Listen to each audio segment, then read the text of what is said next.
शोभितकामपदाङ्कितमेधपदे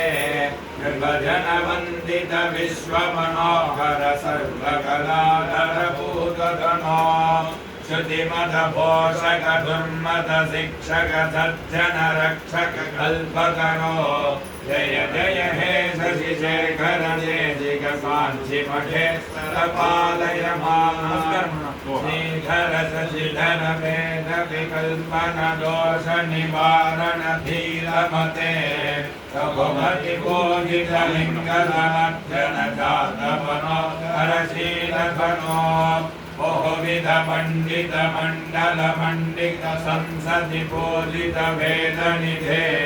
जय जय हे शशिशेखर देशिक काञ्ची मठेश्वर पालय मां हिमगिरि संभव दिव्य सरित्कर शोभितोपद भक्ति निधे निज सकलागम शास्त्र विमर्शक पंडित मंडल वन्द्यधनो उदजन रंजन दुर्जन मानस दोष निवारण वाक्य रते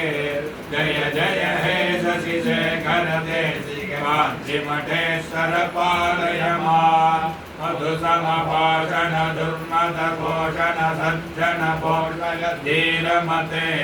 सुखमुनितारज सूत्र विमर्शक शंकर बोधित भाष्य रते निगम सुरक्षण रक्षण पंडित भास्कर मंडल पोषक है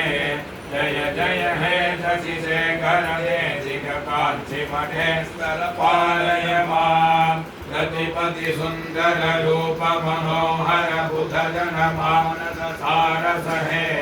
दुहिन धराधर बुद्ध विमोहित काम कलेश्वर पूजन है कनक धराधर कामुक नंदित काम कला दृढ़ भक्त निधे जय जय हे शशिशेखर देशिक काञ्ची मठेश्वर पालय मां गुरुब्रह्मा गुरुर्विष्णु गुरुर्देवो महेश्वरः गुरु साक्षात् परब्रह्म तस्मै श्री गुरवे नमः गुरवे सर्वलोकानां विषये भवरोगिणां विधये सर्वविद्यानां श्रीदक्षिणामूर्तये नमः करुणासुन्दं शान्तरूपिणां श्री चन्द्रशेखर गुरुं प्रणमामि मुदान्वः